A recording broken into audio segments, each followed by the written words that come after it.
राहाता तालुक्यातील लोणी खुर्द येथील आशीर्वादनगर परिसरात चोरट्यांनी एकाच रात्री 3 दुकानांचे शटर तोडून चोरी केल्याची धक्कादायक घटना घडली आहे। प्राथमिक माहितीनुसार ही घटना रात्री 1:30 वाजण्याच्या सुमारास घडली। चोरट्यांनी Indian poultry farm, Bharat agro आणि साई माऊली किराणा या 3 दुकानांचे शटर तोडून आत प्रवेश केला। दुकानांतील रोख रक्कमवर डल्ला मारला।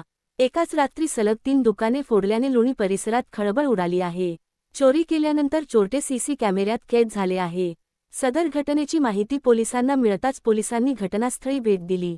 पंचनामा व पुढील तपास लोणी पोलीस करत आहे। चोरीला गेलेल्या ऐवजाची नेमका किती होता हे तपासानंतर निदर्शनास येईल।